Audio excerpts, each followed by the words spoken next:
Welcome to Rotary and Serving Our Community. Today I've got a very special program, something that's unique to the programs we've done in the past.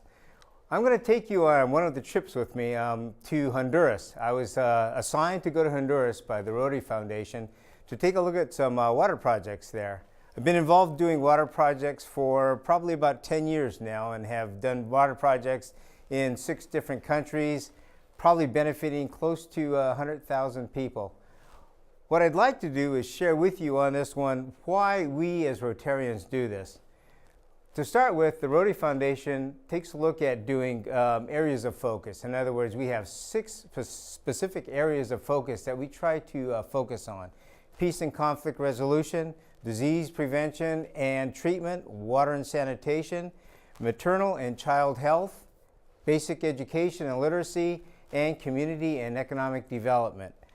As a cadre, I work with the Rotary Foundation as a technical expert, a volunteer technical expert, and what we take a look at doing is actually going in and evaluating some of these projects to make sure that they are effective and that the money is spent wisely and in the right direction. The ultimate goal is to make sure that we as Rotarians use our money and investments the best we can to benefit humanity and mankind. So, here we go. About a week ago, 2 weeks ago, I was sent into Honduras, the city of San Pedro Sula, to take a look at a number of water projects. This is the team that went with me. When I say that, they met me there. They're the local people. If you notice the gentleman to my right carrying the machete, he was our guide. And believe me, you need machetes in some of the areas that we went to. Areas are very remote there, and we were taking a look at doing water projects and seeing how effective they were. Now realize that water is only available as safe drinking water in 20% of the world. 80% of the rest of this world suffers from questionable to very bad water. This area was no exception. Because it was lacking infrastructure over the number of years and the way it was developed, we felt that this was going to be an effective way to bring safe drinking water to the communities that lived up on this mountain, the mountain of Merindon. The other gentlemen with me are members of the Water Committee and also the local Rotary Club, the Rotary Club of San Pedro Sula. Some of the areas it looks like, it's a beautiful area. We traveled up by 4x4s to the top of the mountains there, and you can see the forestation that we have there, very tropical, very warm, very humid. And the houses, as you can see in the lower corner there, was very difficult to see. These houses are covered by jungle, some of the trees reaching 40, 50 feet in height, so you can't see any of these houses. This is another picture of one of the peaks, one of the areas there, and you'll notice that it looks like it's being farmed. Well, those are actually coffee beans being grown on this mountain there. There's a lot of, I would say, organized business that take a look at bringing in coffee as one of the prime produce areas of the world. A view from atop the mountain. This is San Pedro down in the bottom. By the way, that is the 2nd largest city in Honduras. And the forest as we look from one of the mountain tops. It's a beautiful area again. And this mountain range is actually a preserve. It's controlled, protected. There's only about 4,000 people that live there. In 1998, I believe, it was declared a preserve sanctuary by the government of Honduras. And what they did then was to try and protect the area by not allowing any more growth within the forested areas. This is to protect the watersheds because the water from here eventually goes down to the city where there is their main water source. This is a picture of a water tank. This water tank was donated by the Rotary Clubs of actually Washington, state of Washington. And this supplies and serves over 100 families. This water system itself starts with water coming from a mountain spring and eventually going down into this tank. From there it's distributed downwards, down the mountain to the 100 families. Here's a picture of one of the filters, and this filter actually is one of the home filters. It has in it different aggregate sizes. It goes from gravel to smaller gravel, pea gravel in size, and then eventually to sand, and that sand actually filters the water out. This becomes a biological catch for most of the impurities within the water system itself. And again, each of the homes have these. There's about 100 homes that have these in place right now on this one particular project. The other project has another 350, same exact water system. We went around to the different houses and take a look at these. On a regular occasion, the gentleman taking the picture here actually is in charge of evaluating and making sure that these water systems stay active, in place, and are well maintained on a weekly basis. So he goes to all of these areas by 4x4 and by horse because of the difficulty of getting into these different areas. One of the women of the village, this is her system. She's showing us how well the system actually works. This lady here has a family of 3. They have 3 young children. And before this, the system went in, which was about 4 years ago.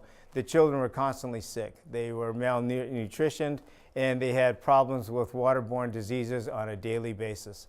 With this in place, right now, they quote, they are 100% clean of having bad water. There's been no results, no sicknesses that have happened after the installation of this system.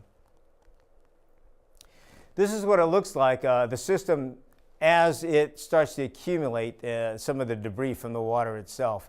This is one that has not been well maintained.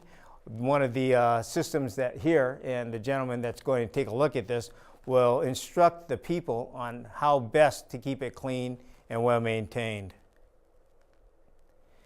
You start by taking the water out, the bad water. You agitate the gravel and sand, and then that removes the excess sediment from the top of the water itself. And then as new water comes in, it gets cleaned up as the system goes. This is what it looks like as water is put back into it. This is an effective one. Now this one here was a second system, another one that we took a look at. And as you could see from the picture, this one actually has been well maintained, and this is what we take a look at when we see if in fact they are being maintained well. As you would imagine, the water here is quite good. Nobody has been getting sick from this water. This is the water that comes out of the pipe. This is the one that was originally starting at the tank itself up on top of the mountain. As you can see, it's fairly cloudy. This is kind of normal in this area. Unfortunately, there's not clear water. One of the fortunate advantages of having water that's murky or cloudy like this is the fact that the people of the village, not being able to see or recognize bacteria or microbes within the water, could see that there's something happening with the water. And so they are willing to take the chance to make sure that the water then is filtered through cleanly. And that is in our advantage. A lot of times I've been into areas where the water is clear, yet it's grossly contaminated with bacteria. And people won't believe us when we tell them that that's infected water. Another one of the systems that's working, as you can see, the community itself is very rustic. There are areas all through these mountains that have homes. Some of them are in concrete, some of them are not, some of them have dirt floors, some of them have no walls at all. This one is one of the nicer homes in this area. And again, one of the advantages of the water system there is that they have clean drinking water pretty much all the time. This is the younger girl. Her charge actually is to make sure that the water system is kept clean. She actually works with her parents, and her job is to make sure that the water is maintained, the filters are maintained, and that she is the one that fills the water on a daily basis. Here's the result. The overall result is the water that you can see there.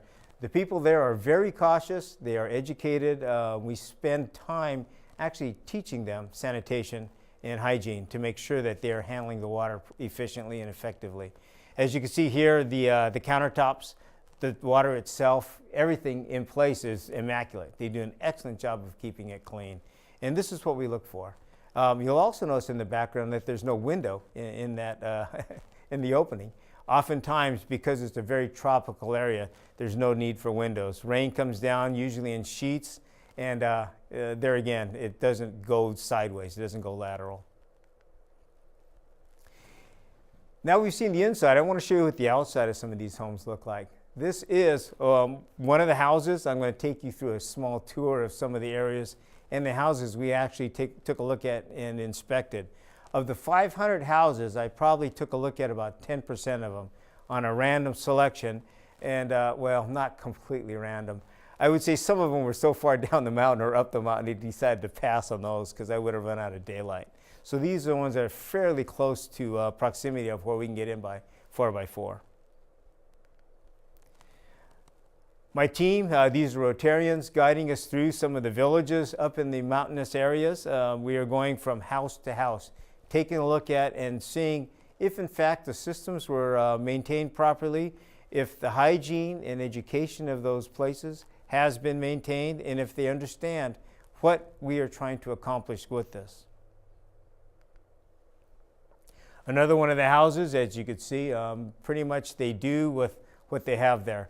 Again, a beautiful area. This house we couldn't see from 50 feet away because it was so forested in. But as we got closer, we could take a look at and see that, in fact, that these houses were inhabited. You'll notice also on this picture that there's a chimney in the middle of that house, a very small chimney, putting out a limited amount of smoke. One of the projects that Rotary has also taken on is using eco stoves, stoves that do not pollute nearly as much of the interior of a house as would be normal.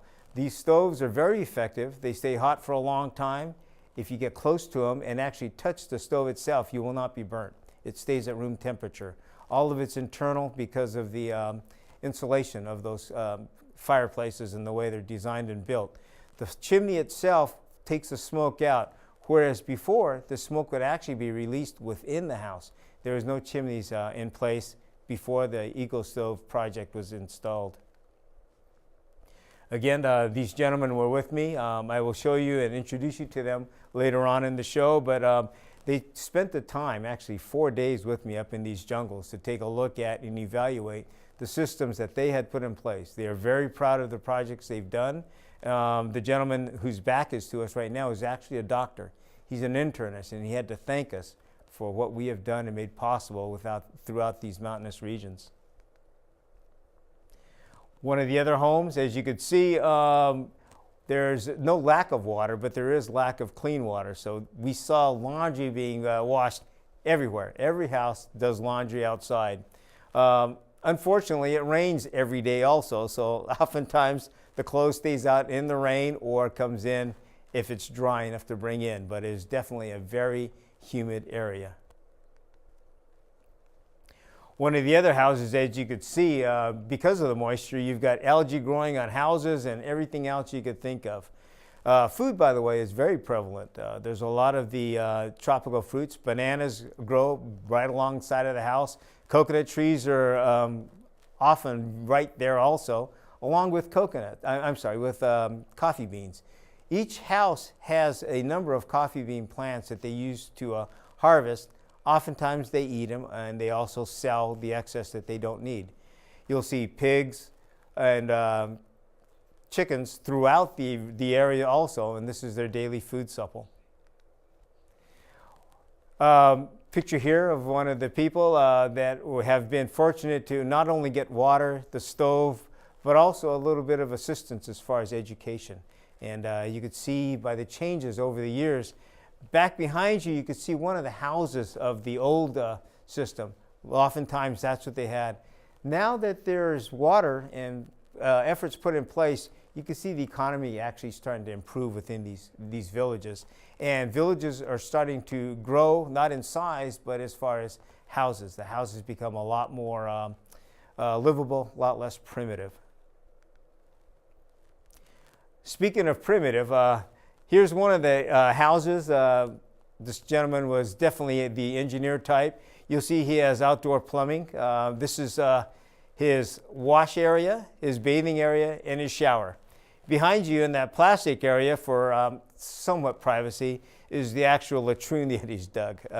So that would be his outdoor area. Along right next to it is actually the house that he lives in, the sheltered area. But this is one of the nice view areas. He's got $1 million view with about a $500 house.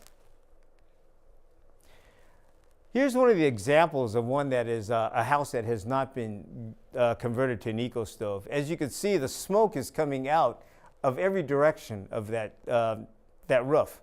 And the reason for that is because the actual exhaust from the fireplace and stove goes right directly into the house. Inside of that is all sooted up. And yes, there are a lot of issues with respiratory problems with children, and especially in the younger age. As they get older, you can imagine it only gets worse. This picture I took along the roadway, and I apologize for the little blurry stick in the front, but I caught this picture because if you could notice to the middle left-hand side of that picture, there's a concrete structure. That is actually a latrine that has been built as part of a project. One of the leading problems, and the reason why Rotary takes a look at water projects in conjunction with sanitation, is because we are trying to bring awareness that not having a sanitation system in place is going to create more pollution, not only on the surface water, but also in the groundwaters. So as we do water projects, the next step will be to bring in latrines and a sanitation system that will then protect the rest of the watersheds and water itself in the basins. As we drove around, one of the fascinating parts of this area, the forest, is that every time we stopped, we would have kids run out from the jungles. We had no idea where the houses were. I'm sure some of the Rotarians did, but we really didn't. The two children here came running out. They were yelling and screaming and cheering for us because the Rotarians actually, every time they go up the mountain, will bring them little treats. They bring them instant milk. And so they use the milk as one of the nutritional efforts that they have there. So the kids come running down looking for the milkman. This is one of the vehicles that I took up the mountain. As you could see, the rustic houses in the background and the condition of the roads. This was one of the times of the year where the actual road itself was very passable.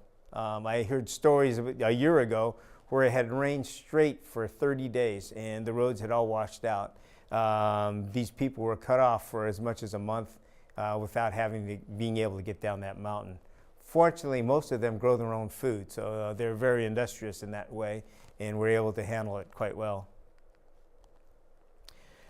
The picture doesn't show it, but this is a pretty steep uphill. We are going downhill, they are coming uphill. We had to back up, and if you could see the mud on it, it was very slick, very slippery. It took us a while to get back up that mountain.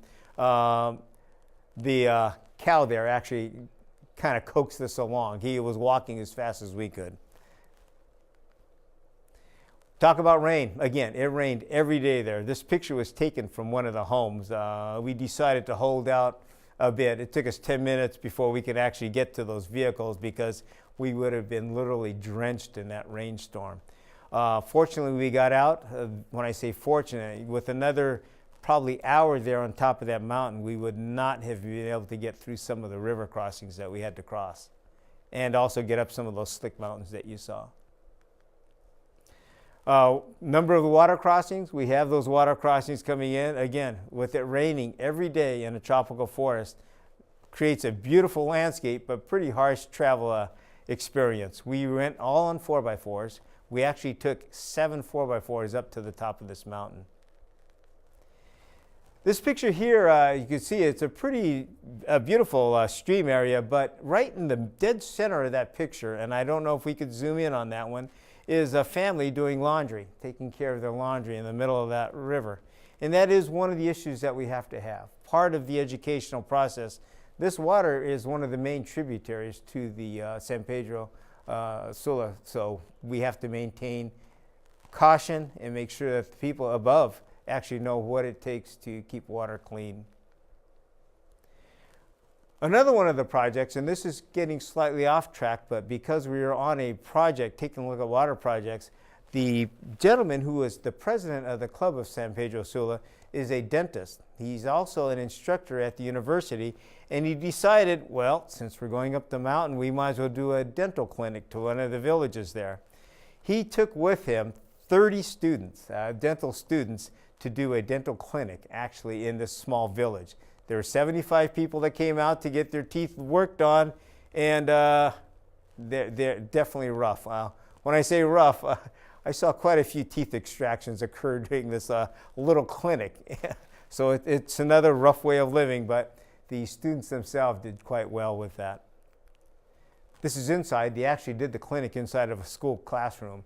And so all of the chairs became dental chairs, and the students themselves took a look at each of the patients, clients, I would say, and what they needed as far as getting things taken care of. They do this on an annual basis. Unfortunately, it's very difficult to get up the mountain, so it is an annual basis. The students themselves all volunteer. This is part of what they do. The doctor also is a volunteer. The Rotarians are the one that travel them up the mountain, get them up there. One of the eco stoves I wanted to have you take a look at. This is one that's operational. If you notice, the sides are done in what it looks like brick. There's no heat that escapes off the sides or back. Inside, this is one of the, this gentleman here is basically the mayor of this village, of this small village of about 200 people, 300 people. And because the clinic was being done in his area, he offered to host us for a lunch. So we had lunch there with him. And some of you wonder about traveling around the world. No, I didn't get sick here. This is one of the areas where, because we had trained him in hygiene, I was feeling fairly safe about the way they handled their food. And I was right. I did not get sick. They had chicken soup for us. Great, great. It looks, it tastes as good as it looks, by the way. It was excellent. These are the students on the old porch having meal there. And right next to you, you can see the tangerine trees hanging from there. Again, part of the food that they eat. We talk about rustic, but you know, every window in those houses are a picture window. This is one of the pictures that I took through one of the windows. I mean, it's a beautiful, beautiful area. It wasn't all pleasure for me. A lot of it was work. This is me working during a rainstorm. As you can see, I'm guarding my camera, talking to one of the Rotarians about some of the tools that were used, some of the surveys, and making sure that all of this worked well for each of them. My job also is to make sure that I survey each and every person that I come in contact with, to make sure that the expectations that we had given them were met, to make sure that the water is safe, drinkable, and that we have documentation for future sustainability of each of these projects, to make sure that this project will be working 10, 20, 30 years from now. One of the areas down, and this is down below, this is not in the mountain region, is one of the slums. And I took a picture of this running along the freeway, the highway, and the reason I put this picture in place, a lot of times in these developing countries, the water areas right next to a river is a slum area. And why is that? Because that area is claimable. In other words, you don't have to have title to that land to live there. If a storm comes, if you have a lot of rain, they get washed out. That is the reason why these people live along the riverbanks, knowing that there's a possibility they'll lose everything, but they also don't have to pay rent. I think this is one of the future areas of where we as Rotarians are going to have to look to resolve the issues, because this is one of the areas that becomes convenient for people to homestead at a very low level of life. Behind you, this is a village down in the bottom. Up in the mountains, I wanted to show you this picture. This is the area of Merindon. One thing that Merindon has done, and I talked to you about that, the moratorium on building, is that anything above 600 feet in elevation is now no longer buildable. That has become part of the reserve to protect the watersheds. What else does Rotary do? This picture here is a school that was actually built by hand by the Rotarians of that area. It became a semi-private school, but anybody could come if they apply for scholarships. And this school was actually built, supported, and developed by one Rotary Club. It's amazing. Another thing that they're working on, this is pretty fascinating too. This is the backside of a public school. It's a grammar school, and these tanks are actually water tank filtering tanks for tilapia fish. they actually grow the tilapia. They sell what they don't eat. What they do eat, they actually serve to the school as food, as a food staple. So again, being very industrious, very creative. This school, by the way, also grows all of its own food in the gardens behind the school itself. One of the foods that they serve the fish is what's called a moringa tree. And these are very high in nutrients and vitamins. This is actually one of the projects, this here is a tree growing itself, where we are looking at putting these in areas like Africa, where it takes very little water, but this plant itself actually has enough vitamins, nutrition, and minerals in it to sustain life comfortably. In other words, you can eat this and have a daily source of vitamins just from eating a few of these leaves. This is the team that was the Rotarians that hosted me. The gentleman to my right is the incoming governor, Carlos Flores, who is also a member of the club. The gentleman behind me is Ramon Gonzalez, who is the dentist who runs the clinics. The gentleman in front of him is Maximilian Morales, who is the coordinator of the project. And to his left is Dr. Jose Interiano, who is an internist. These, four of them are Rotary members of this one Rotary club. The clinic that you see behind them was actually paid for by their club. They did a fundraiser where they sold 2 tickets and a trip for 2 to the World Cup games in Brazil for soccer. That netted them $15,000. They used all of that money, 100% of that money, to buy a clinic in the it's a bus station there, the bus terminal that comes into San Pedro Sula. And they furnished all of the insides with a clinic, a dental clinic and an eye clinic.